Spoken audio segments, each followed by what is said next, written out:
This new wave of COVID patients is primarily driven by the unvaccinated. Great news, though, you may have heard that full FDA approval of the Pfizer vaccine is here. Pfizer said its lower dose shots for kids appear to be more than 90% effective against the virus. Breaking news on Pfizer's coronavirus vaccine. Pfizer's vaccine for kids ages 5 to 11. It looked good in a lab, but new data on the Pfizer vaccine shows that it's working even better in the real world. It's the kind of news everyone was hoping for when the FDA first approved Pfizer and BioNTech's COVID-19 vaccine last year.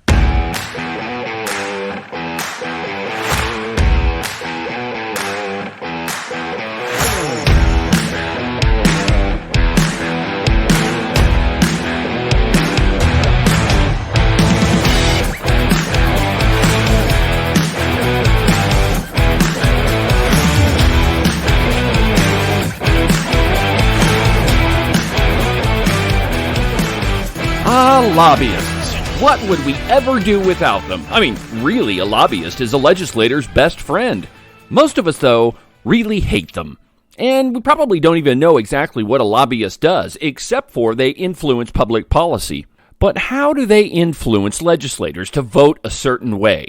Well, with money, of course, because it's certainly not with their superior intellect or overwhelming debating skills. No, they do it with a checkbook most of the time.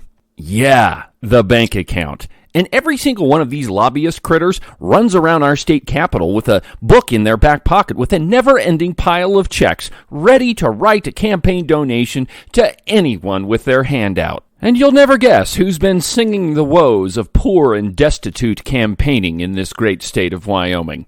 Unfortunately for those folks, I have a list. A long one. And I'm going to tell you all about them and every single name that's on it. Good morning, my friends, and welcome to another very inconvenient episode of Morning Reload. From high above all other pedantic forms of Wyoming mainstream media, this is Cowboy State Politics. I, of course, am your illustrious host, David Iverson, broadcasting to you from the base of the Bighorns in beautiful Buffalo, Wyoming. You can listen to the podcast on any of your favorite podcasting apps. iHeartRadio, iTunes, TuneIn, Spotify, really any of them will work. But the easiest way is just to go to the website, cowboystatepolitics.com. There you can find all of the shows as well as any of the articles that I might bring up during the course of a program. If your name is Sleepy Joe Biden or you're one of these dummies that ended up on my lobbyist list, well, you can go to cowboystatepolitics.com, pull up an article, and educate yourself. Just like you should have been doing before you took that check and deposited it in your campaign account. This morning, we begin with a question. Who doesn't want a special session? Now, we've heard all sorts of dumb arguments as to why a special session isn't going to work, and if you listen to Nancy Case, the only thing we can do is fight it out in the courts. You know, that thing he was elected to, he can't do anything there. No votes can be taken, no laws can be passed. We can't tell the federal government to go stick it. No. According to Nancy Case, we have to fight things out in the courts. But a number of his red-coated colleagues have been echoing his same sentiments. They thought that was such a brilliant argument that all they had to do was repeat it, and all of us dumb commoners would just lap it up and just agree with them. But that's not the real reason. You see, there's a couple of groups in the state of Wyoming that definitely don't want a special session to start, and they really don't want us to pass a law that would outlaw mandatory vaccinations. There are two basic reasons why all of these groups that I'm about to mention don't want a special session and they don't want us to outlaw mandatory vaccinations. The first one is obvious. Money. There's a tremendous amount of cash to be made on all of these vaccinations.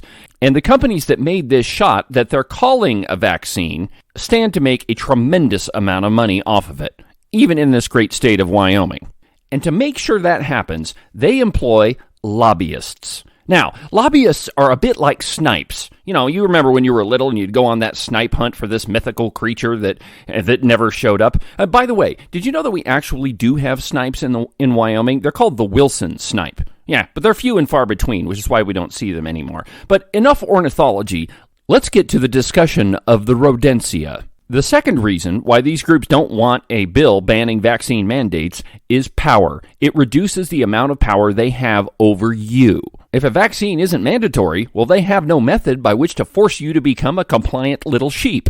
You see, all of the people that are on my list don't think you're smart enough to make your own healthcare decisions, so they want to do it for you, which is why they voted against the special session. Well, and the other reason why they voted against the special session is all but one of them took campaign money from the pharmaceutical industry or the Wyoming Education Association. And the biggest donor of them all is, you guessed it, drumroll please,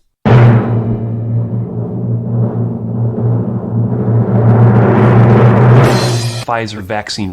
Breaking news on Pfizer's vaccine for kids ages 5 to 11. But new data on the Pfizer vaccine. It's the kind of news everyone was hoping for when the FDA first approved Pfizer and BioNTech's COVID-19 vaccine last year. Pfizer Pharmaceuticals, Cigna, and the Wyoming Hospital Association, which is funded by Cigna.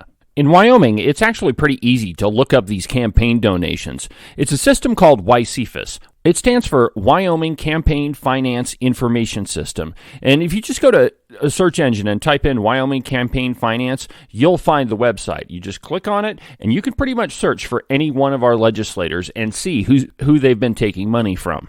Now, dates are important because the WYCFIS system will show you all campaign donations from whichever legislator you type in. So, for example, a donation from, say, 2016 from Pfizer really wouldn't be that relevant to our conversation this morning because COVID wasn't around in 2016. Well, as far as any of us know, that is. Unless, of course, Pfizer were to continually donate year over year to that candidate. Now, the only person that doesn't show up on this list is Nancy Case himself. Well, Senator Cale Case. And the reason for that is he's already a true believer. There's no reason that Pfizer would donate money to him because he's already ideologically aligned with policies that would favor them. For example, Medicaid expansion. Cale Case is the biggest proponent of that in the Wyoming legislature. So there's no reason for Pfizer or Cigna or any of those companies to waste their money on him. He's already going to vote the way that they want. Now, the Wyoming Education Association doesn't want a bill that would ban vaccine mandates because it takes away their power. You see, teachers' unions have been at the forefront of mask mandates and vaccine mandates through this whole COVID hornswoggle. Everybody has watched news programs where teachers across the country didn't want to go back to work because they were so scared of COVID. So when you hear donations from the Wyoming Education Association, what should click in your head is power. When you hear of campaign contributions from companies like Pfizer and Cigna, what should click in your head is money. Power and money, money and power, and all of these redcoats that I'm about to out, well, they're in the thick of it. So without further ado, here's my list. You know, maybe we should have another drum roll.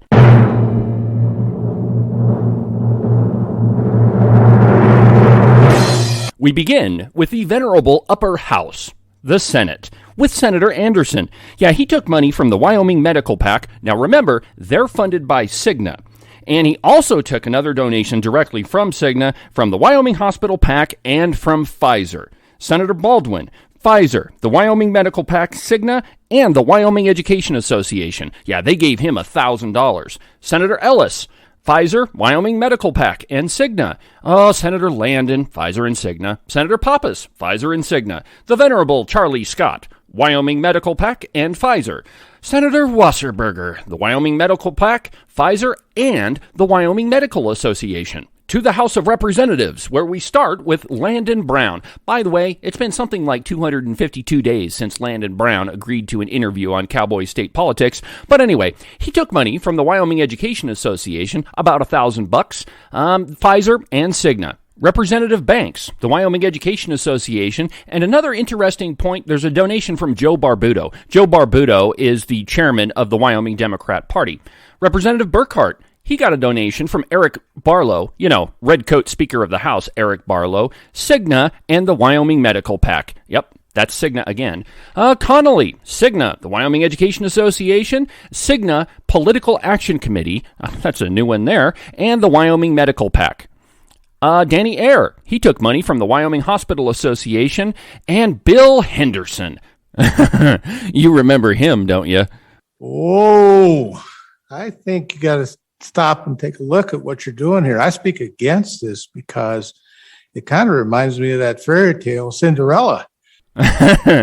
He took money from Pfizer and the Wyoming Hospital Association. And then there's Lloyd Larson. He took money from Pfizer and the Wyoming Hospital Association. And Obermueller, yep, Wyoming Hospital Association. Representative Schwartz, yep, Wyoming Education Association, about $1,200 there. Cigna gave him about $750, and he got money from the Wyoming Medical PAC and Pfizer. Representative Sherwood, well, he got money from the Wyoming Education Association, $1,300. Representative Stith, he took money from the American Society of Anesthesiologists.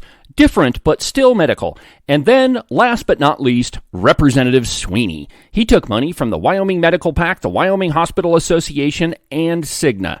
And the granddaddy of them all, yet I really don't know how this comes as that big of surprise, is Wyoming Governor Mark Gordon. If you put his name into YCFIS, number 2 on the list is a donation from Pfizer. And if you look down a few pages, you'll find multiple donations from Pfizer Pharmaceuticals. Now, I want you to really pay attention to this, because Governor Mark Gordon is a multimillionaire himself.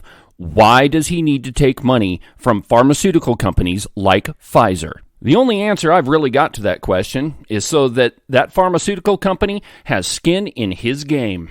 But then again, all of these politicians that voted against the special session, they're already in bed with pharmaceutical companies and with teachers' unions. Now, given everything that I've just told you, is it any wonder why we're having such a hard time defending the liberty of Wyoming citizens?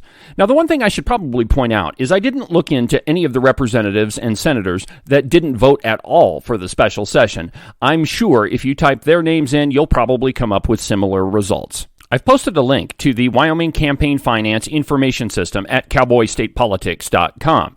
All you have to do is click on it and then type in a legislator or the governor's name, and you'll get the results that you're looking for. Now, don't forget about the rally that's happening on the Capitol steps tomorrow before the special session begins. Now, the schedule that I've been given is the special session starts at 10 o'clock in the morning, and then at noon, after the vote, there's going to be speakers on the steps of the Capitol building. The rally's being put on by several different groups throughout the state, so I'm sure there's going to be plenty of people there before the special session actually begins. Now, I know that I don't have to say this, but we in Wyoming are a respectful bunch. The only thing that we need to do tomorrow is to show up on the Capitol steps. That's it. We don't need to do anything else. We need to be respectful, and we need to show all of these legislators that we are watching them. And if they don't vote the way that we want, well, then we're going to vote them all out of office. That's it. Be respectful and show up. If you're unable to attend the special session in person, you can always watch what's happening on YouTube, and I'm sure there's going to be several people live streaming this on Facebook, so that you do have an opportunity to participate, even though you can't be there in person. As promised, a very inconvenient episode if you happen to be one of those legislators that voted against the special session. On Wednesday's episode, I'm going to play an exclusive interview with Harriet Hagman. I'm going to ask her some very direct questions, and it's definitely one that you don't want to miss, so that'll be on Wednesday. I'll see you all at the capital of our great state of Wyoming. From the base of the Bighorns in beautiful Buffalo, Wyoming, I'm David Iverson, and this is Cowboy State Politics.